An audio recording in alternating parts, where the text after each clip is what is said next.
Okay, now for the second workout, we've got our 5 different movements. It's going to start each round with the jump rope. So the teams are accumulating 99 reps, individuals are going for 33, essentially the third of it. So we've got the jump rope, we're going to be, intermediates are doing double unders, and novice and masters are doing the singles, so standard jump rope.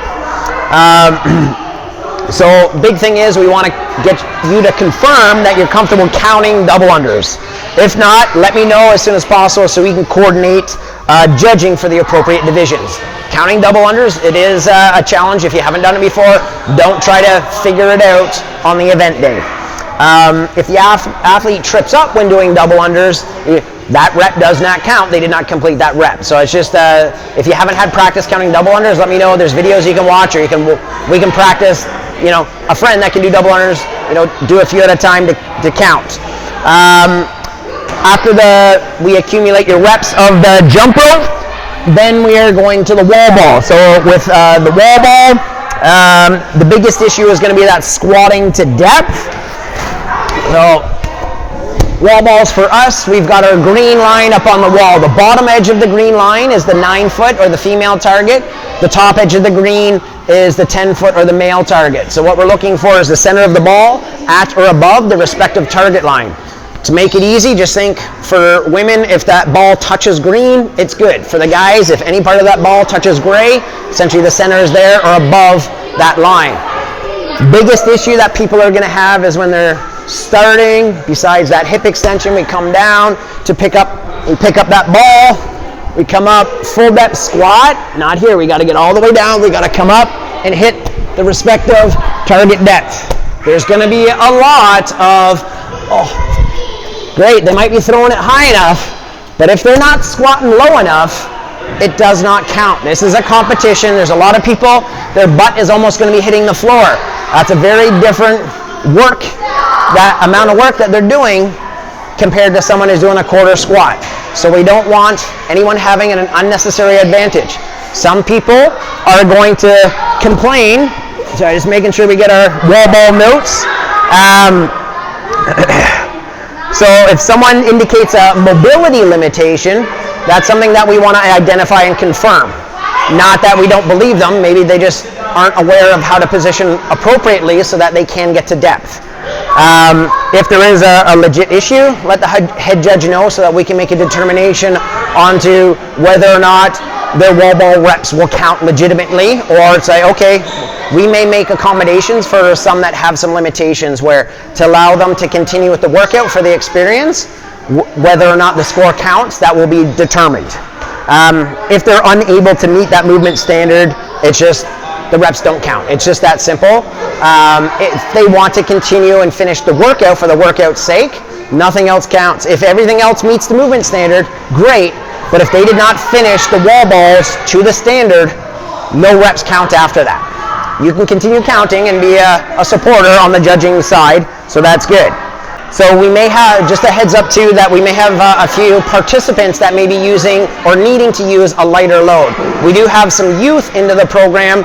The prescribed or programmed loads for the wall ball are just going to be too much, and we want to provide that positive experience. So especially for us, we have a group of younger teens, they're going to be using a lighter ball. So those reps for the actual scoreboard will not count. And for that workout, really their score will be the jump ropes, and if anybody started with the 14-pound wall ball, those reps will count. So just a heads up on that. And that's for the wall ball. Moving on to our toes or the knees above the hips. So we have a lot of different heights of the bars that in each lane there is some flexibility. So teammates can find out which height is going to work for them. There's going to be plates in our boxes that they can step on from. It's just we need to make sure that we are hanging from the bar, and we are not jumping into the reps because we need to be hanging from it. And it's just quite simple. In where we're hanging to start, either knees above the hips or toes for intermediate. Knees, toes, whether straight or bent. If they try and their toes are here, it's like, nope, knees are getting up, but the toes have to get above the height of the hips for the intermediate division. They're going to come down and rest as needed. They need to accumulate their reps either individually or as a team to get all through. As for burpees, which follows next, is going to be chest and thighs need to touch the floor. So we need to make sure that we're not just getting tired. They can step or jump the feet back. When we come down, it's not just belly, chest needs to touch the floor, and then we can step. And with the jump, need to touch or clap the hands over the head with hip extension. We want to make sure that we're not just going too quick. That's a no rep because we did not get the chest to the floor. If we come down, okay, that's good depth. But if we come here, there wasn't hip extension. So if we're leaning forward, when we come down, some go quick and they do this, that's not complete. It needs to be hip extension, essentially jumping up tall. So that's going to be a little different for probably many participants when doing burpees, being held to that standard. Once the individuals or team accumulate their respective reps of the burpees, they finish the workout with the kettlebell swing. So it's a Russian kettlebell swing. Tricky part is, again, like the wall balls, is starting from that finished deadlift. Then we get into the hinge, and we're going to drive and make sure that our arms break parallel. So we essentially want those hands to get above shoulder height. There's no need going up here, that's way too much energy. This is not high enough. Clearly get the hands above the shoulders. Taking breaks as needed. That's all there is. Once they hit their last number on the Russian kettlebell swing, if they make it that far within the time cap, they're done. That's workout 2. And just a few things to consider for that second workout on the judging side is that, again, with the wall balls, that's a big challenge. It happens almost every time. They might even argue that squat depth on it. They're wasting time. And again, don't let it bother you. The heat of competition gets some people going. Just maintain the standard. That's what's more important. Another thing is that, kind of mentioned in showing the Russian kettlebell swings, is that first rep. Getting them to start by finishing the deadlift. They don't just pick it up and start swinging. Just like CrossFit Open, if there's like hang power cleans, first thing you ought to do is complete that deadlift, then come back down with that hinge, and then you can start cleaning, or the kettlebell swing in this case. So just make sure that that hinge happens after a completed deadlift. And then kind of the final thing, just as a reminder for teams in this workout, they can switch out at any point. What matters is, as a team, it could be one individual that does all 99, it could be 2 people, it could be all 3. They don't have, if they're splitting it, it is not an even split. It doesn't have to be 33, 33, 33. It could be 96, 2, and 1. Whatever gets them to 99. All right. Okay, for workout 2 on the individual side, we've got 33 reps of each of the movements. So we have a box that you can be tracking, up to you on how you're doing. Jump rope is going to go quick, so you can just simply count. If you're counting them and they do 33 unbroken, you can put that check mark. If they trip up, say they got to 11 and then they trip, I'm usually going to write down 11, or it might be they go again and then they trip up and then we add 8 to it. But instead of writing the 8 and reducing the math, I would just say, hey, we're now at 19. And then they're going to keep going, and then they finish. Okay, they got to 33. I would recommend just to continue counting from whatever number they're at, as opposed to, 8, 7, 12, how many, so you don't have to do math. Just make sure you hit 33 and you clearly indicate to them. You'll see on the right bottom corner, faded out, is that light gray. So that means they've got 33 reps complete.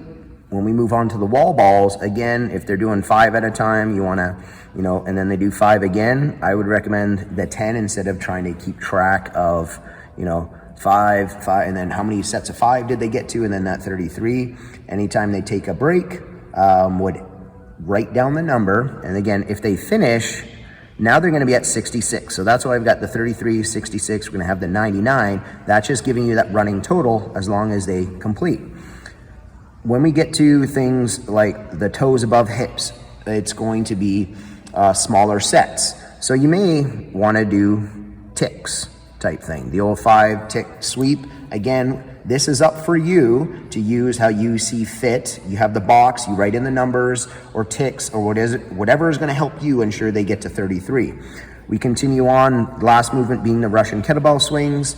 assuming the athlete will get that far and through. If they finish their 33 reps before the 7-minute time cap, your score or their score will be reflected here. So they got done in 6 minutes and 4 seconds. Their score is exactly that. For the other instance is they did not complete all 33 kettlebell swings or maybe even the burpees. So say they got to 30 burpees of the 33 at the 7-minute mark.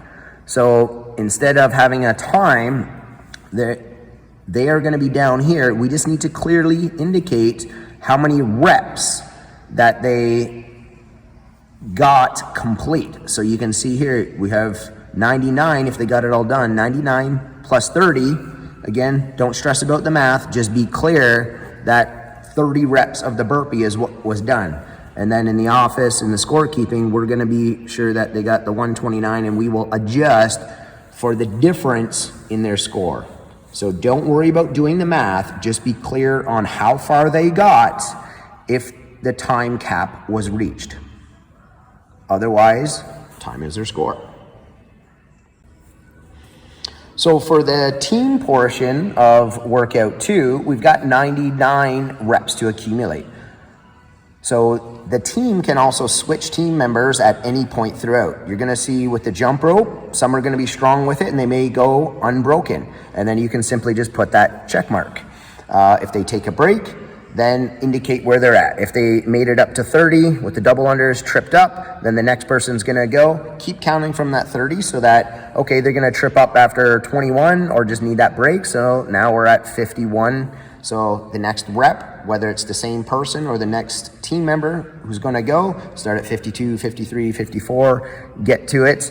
When you're counting, I would recommend, especially with the double unders, and if they're doing really well, you're kind of counting in your head, kind of the 1, 2, 3, 4, when you get to every 10, 11, 12, 13, 14, 15, 16, 17, 18, 19, 20. Say the 10 out loud, or every 5, whatever makes sense for you, or if you communicate with the teams or the individuals themselves. So we just want to be consistent. Once they hit 99, make it clear they're going to move on to their wall balls. Again, wall balls, unlikely to see anybody do 99 unbroken, so they're going to be switching. Maybe if they do 10, then they'll switch out. So then we want to hit 20, and you might be adding that 30, 40 if the whole team just keeps switching it at 10. Just make sure that you can either clearly indicate that 99 and or putting that big check mark. So now they can move on to the hanging core movements, working on the toes or the knees above the hips. Using it, that box, how you see fit. It's just you may need to write small if you are going to be judging for a team that's breaking it up into 3 to 5 reps at a time, just so that you can use that box and keep track. Burpees, going to be steady. Again, just keeping track. You do not need to write down every single rep. This is just an aid for you to keep track. If you're counting 1, 2, 3 in your head and can go right up to 99, fine, then you can put that check mark. Again, the scoring is going to be similar to the individual. It's a 15-minute time cap here, so that if they get everything done in less than 15 minutes, then they're going to have a score of whatever it may be, 1347 if they got it all done. There's going to be some teams that will not get it all done. They might be halfway through their Russian kettlebell swings. Just clearly indicate, okay, maybe they got to 42 kettlebell swings. And then the scorekeeper, we will make sure that we get that math sorted out so that we're not looking at the time. We're going to be looking at how many reps they got. So we will put that in. Again, this is looking at the previous one, the 396. We're going to add the 42, and then we will do the math so that their time will be reflective of their score based on the reps, and then filling out the bottom as usual.